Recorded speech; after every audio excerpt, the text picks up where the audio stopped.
Hello student, एक बार फिर से आपका स्वागत है आपके अपने YouTube channel JMS coaching institute में।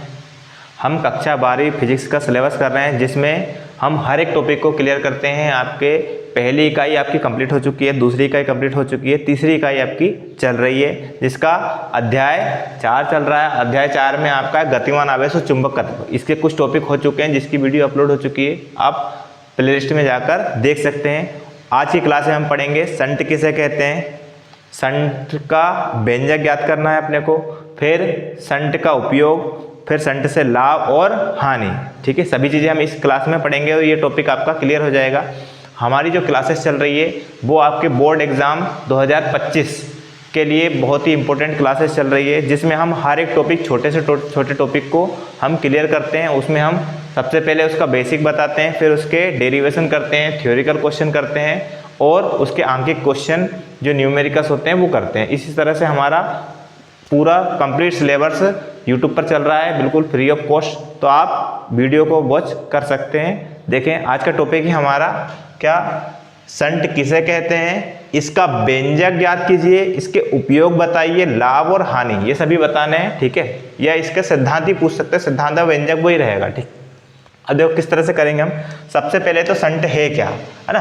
शंट क्या होता है, देखो एक तार होता है जिसका प्रतिरोध क्या होता है, कम से कम, मतलब हम बोल सकते हैं कम प्रतिरोध का तार क्या कहलाता है, शंट कहलाता है। ये सिंपल सी डेफिनेशन हो गई। अगर आपसे पूछे कि शंट किसे कहते हैं तो कम प्रतिरोध का तार शंट कहलाता है। ठीक है, और इसको आपको 2 नंबर में डिफाइन करना है। ठीक है, तो इतना लिखने के बाद आप थोड़ा सा और डिटेल में लिख सकते हैं। क्या लिख सकते हैं कि जैसे ये आपकी धारा मापी है, ये आपको क्या है, धारा मापने का यंत्र क्या कहलाता है, धारा मापी, है ना। अब अगर धारा मापी से अगर तेज धारा प्रवाहित, ज़्यादा मात्रा में धारा प्रवाहित हो जाए तो क्या हो जाएगा, धारा मापी से अगर ज़्यादा मात्रा में धारा प्रवाहित होगी तो इसकी जो धारा मापी की जो कुंडली होती है ना, उसके क्षतिग्रस्त होने या जलने की संभावना होती है। अगर धारा मापी से अगर ज़्यादा धारा प्रवाहित होती है एक समय में, तो उसकी कुंडली होती है, उसके क्षतिग्रस्त होने की, जलने की संभावना होती है। और ये इसका संकेतक मतलब इसका तीर का निशान जो बताता है धारा को, उसके टूटने की संभावना होती है। अब इस क्षति से बचाने के लिए इसकी कुंडली के साथ, किसकी कुंडली के साथ, धारा मापी की कुंडली के साथ समांतर क्रम में, कौन से क्रम में, समांतर क्रम में कम प्रतिरोध का तार जोड़ दिया जाता है, और जिसे क्या कहते हैं, शंट कहते हैं। तो सिंपल सी परिभाषा है, लेकिन उसको ज़्यादा डिफाइन करें तो इस तरह से कर सकते हैं कि कोई सा भी धारा मापी है, अगर उसमें ज़्यादा धारा प्रवाहित होती है तो उसके कुंडली के जलने की या संकेतक के क्षतिग्रस्त होने की संभावना होती है। और इस क्षति से बचने के लिए हम क्या करते हैं, इसकी कुंडली के साथ समांतर क्रम में, कौन से क्रम में, ध्यान रखना, शंट हमेशा कौन से कुंडली के साथ कौन से क्रम में जुड़ता है, समांतर क्रम में जोड़ा जाता है। तो इसी कुंडली के साथ समांतर क्रम में कम प्रतिरोध का तार जोड़ देते हैं, जिसे क्या कहते हैं, शंट कहते हैं।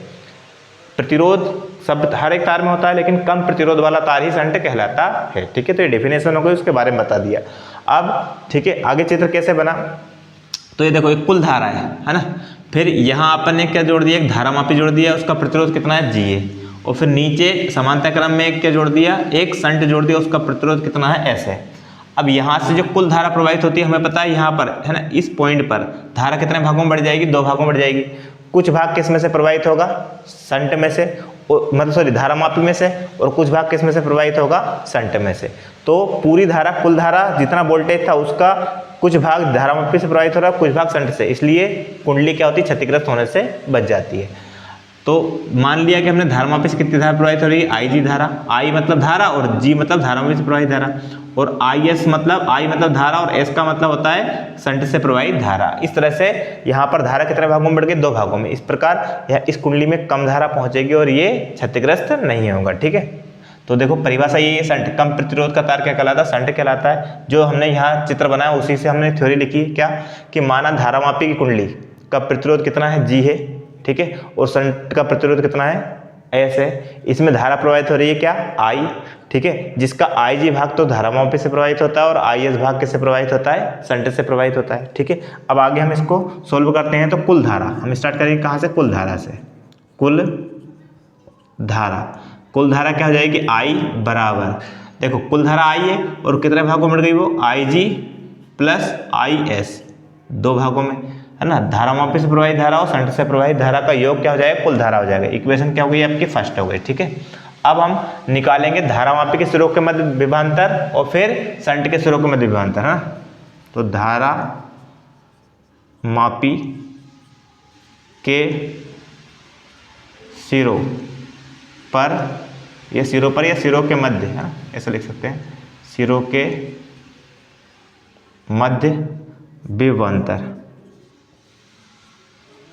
धारामापी के सिरों के मध्य विभवांतर कैसे निकलेगा, देखो विभवांतर किससे दर्शाते हैं, v से, और हमें पता है समांतर क्रम में विभवांतर नहीं बदलता है, ठीक है ना। तो विभवांतर का फॉर्मूला क्या होता है, विभवांतर v बराबर क्या होता है आपका RI, ये हमने फॉर्मूला पढ़ा था, ठीक है, क्योंकि इसमें ओम के नियम है ना। v बराबर क्या होता है RI, क्या होता है v बराबर RI, तो विभवांतर v बराबर R मतलब होता है प्रतिरोध, प्रतिरोध कितना है G, ठीक है, और बहने वाली धारा कितने IG, तो G इंटू बहने वाली धारा कौन सी है आपकी IG। इक्वेशन क्या हो गई आपकी, ये फर्स्ट, ये फॉर्मूला है और उसको अपने यहाँ अप्लाई कर दिया। R मतलब होता है प्रतिरोध, प्रतिरोध कितना है इसका धारामापी का G, और बहने वाली धारा कितनी है IG, ठीक है। फिर आगे देखते हैं अपन, ये तो इक्वेशन फर्स्ट हो गई। अब यहाँ लिखेंगे हम संट के सिरों के मध्य विभवांतर, है ना, किसके, चलो बिंदु हटा दें, संट के सिरों के मध्य विभवांतर, ठीक है। संट के सिरों के मध्य विभवांतर निकालेंगे तो किससे, वही v बराबर, संट में बहने वाली धारा कितनी है, सॉरी संट का प्रतिरोध कितना है S, और बहने वाली धारा कितनी है IS, S into IS। Equation क्या होगी आपकी सेकंड, दोनों की तुलना कर लो क्योंकि दोनों के विभवांतर समान है। समीकरण किससे, 1 व 2 से, क्यों समान है, क्योंकि समांतर क्रम में विभवांतर नहीं बदलता, धारा बदलती है, ठीक है, हमने पीछे पढ़ा है। तो दोनों को अपन तुलना करते हैं तो क्या हो जाएगा, G है ना, क्या हो जाएगा एक मिनट, G इंटू IG बराबर S इंटू IS।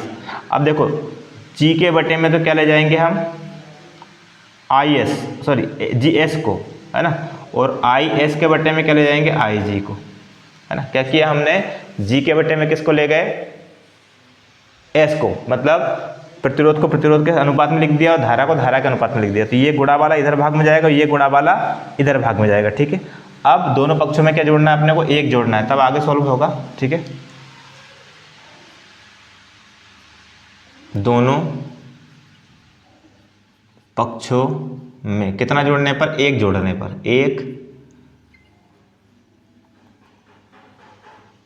1 जोड़ने पर, आगे सोल्व करने के लिए 1 जोड़ना पड़ेगा। देखो 1 जोड़ देते हैं तो G बटे S है, G बटे S प्लस 1 बटे 1 इज इक्वल टू, यहाँ भी IS बटे IG और प्लस 1, ठीक है। दोनों पक्षों में क्या कर दिया, 1 जोड़ दिया। अब 1 जोड़ने के बाद यहाँ एलसीएम लेना पड़ेगा, यहाँ इसका एलसीएम S और 1 का एलसीएम कितना आएगा S। जब भी 1 के साथ कोई सा अंक हर में होता है तो इसका गुणा इधर इसका इधर हो जाता है, 1 का G में किया तो G और प्लस S का 1 में किया तो S इज इक्वल टू। बिल्कुल इसी प्रकार यहाँ एलसीएम आएगा, इसका एलसीएम कितना आएगा आपका IG, कितना आएगा IG, इसका गुणा इधर इसका इधर, यहाँ 1 है ना, तो IS प्लस IG S आएगा। अब देखो इसको पलट देते हैं ना, इसको पलटेंगे तो S बटे कितना हो जाएगा G plus S is equal to, इसको पलटेंगे तो कितना हो जाएगा आपका IG और बटे IS प्लस IG, ठीक है। अब देखो यहाँ IG प्लस IS का मान कितना है 1, सॉरी I है, तो यहाँ इसकी जगह पाई लिख सकते हैं, तो S बटे G plus S is equal to IG बटे कितना हो जाएगा आपका I, ठीक है ना। ये समीकरण क्या हो गया आपका 3 हो गया, इतना आ गया। अब यदि संट में, है ना, संट में से प्रवाहित धारा कितना ही मतलब धारामापी से n भाग प्रवाहित होता है, तब क्या होगा वो देखते हैं अपन आगे, है ना, ध्यान दें। देखें यदि मुख्य धारा का कितना n भाग मतलब मुख्य धारा कितनी आई, उसका n भाग किससे प्रवाहित हो, धारामापी से प्रवाहित, मतलब इसका इस मुख्य धारा का n भाग धारामापी से प्रवाहित हो, तब क्या होता है आपका, तब होगा 1/n बराबर होता है आपका IG बटे I। क्या होता है IG बटे I, इक्वेशन, ठीक है। सॉरी ये इक्वेशन नहीं बनाया, इसको कोई दिक्कत नहीं है।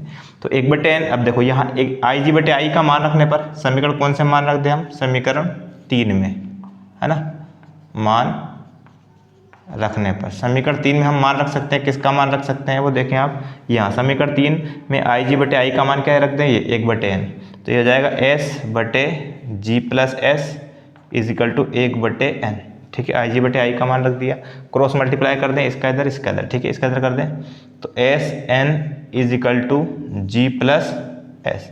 हमें किसका मान निकालना है? संट का। ठीक है, संट का प्रतिरोध निकालना है। तो एस एन, इस एस को इधर ले आएंगे तो माइनस का एस हो जाएगा, इज इक्वल टू कितना बचा? जी। फिर यहाँ से एस कॉमन, तो क्या बचेगा? N minus one is equal to कितना बचा आपका? जी। तो यहाँ से एस की अगर वैल्यू निकलेगी तो कितनी निकलेगी? जी गुणा में, और भाग, ये गुणा वाला कहाँ जाएगा? भाग में, तो एन माइनस वन।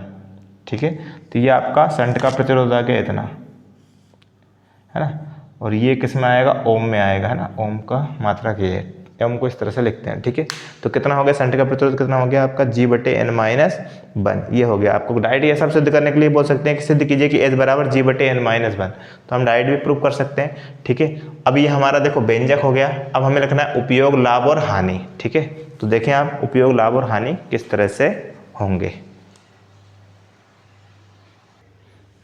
देखिए आगे इसका क्या क्या है? उपयोग। सबसे पहले उपयोग है, संट का उपयोग कहाँ किया जाता है? तो धारामापी में, जैसे धारामापी में अगर हम संट लगाते हैं तो उसे किसे बदल सकते हैं? हम अमीटर बदल सकते हैं। मतलब जो धारामापी है, ठीक है, उसमें संट लगाकर उसे किसे बदला जा सकता है? अमीटर में बदला जा सकता है। अमीटर और वोल्ट मीटर दो चीज़ें होती है, अमीटर धारा मापने का यंत्र और वोल्ट मीटर विभव मापने का यंत्र। तो अमीटर में बदल सकते हैं किसको? संट लगाकर। धारामापी में अगर संट जोड़ देंगे तो वो किस में चेंज हो जाएगा? अमीटर में चेंज हो जाएगा। ठीक है, अगला एक क्वेश्चन भी है कि धारामापी को अमीटर में बदलना और उसका व्यंजक, तो हम अगले क्लास में करेंगे। देखें आप, दूसरा है आपका लाभ। लाभ में पहला पॉइंट है धारामापी की कुंडली और संकेतक क्षतिग्रस्त होने से बच जाते हैं। किस लिए हमें लगाया जाता है? कि जैसे जो धारामापी से ज़्यादा धारा प्रवाहित होगी तो वो जल सकता है या कुंडली खराब हो सकती है, इसलिए वो बच जाता है। ठीक है, क्योंकि उससे कुछ धारा किस में चली जाएगी? संट में चली जाएगी। पहला पॉइंट। दूसरा पॉइंट है आपका धारामापी का प्रभावी प्रतिरोध। जो धारामापी होता है उसका प्रतिरोध क्या होता है? बहुत कम होता है। अतः उसे किसी परिपथ में अगर जोड़ भी दिया तो परिपथ में बहने वाली धारा के मान में कोई परिवर्तन नहीं होगा। ज़्यादा उल्लेखनीय मतलब बहुत ज़्यादा डिफाइन करने वाला परिवर्तन नहीं होगा। क्यों?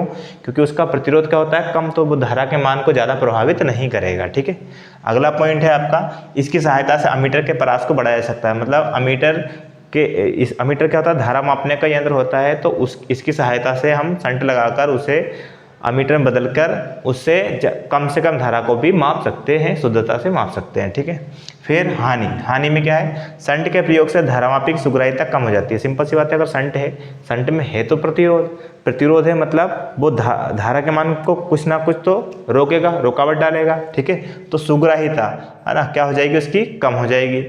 अतः मीटर सेतु एक प्रयोग है आपका, मीटर सेतु, या उसे बोलते हैं पोस्ट ऑफिस बॉक्स, है ना। उनके ऐसे प्रयोगों में संतुलन बिंदु जो होता है उसके पास में इसको नहीं जोड़ना चाहिए। इस तरह से आपका संट के हमने सबसे पहले इसका व्यंजक किया, व्यंजक के बाद इसके उपयोग, लाभ और हानि सभी चीज़ कर लिए। अगली क्लास में हम अगले टॉपिक के साथ वापस आएंगे, तब तक के लिए गुड बाय।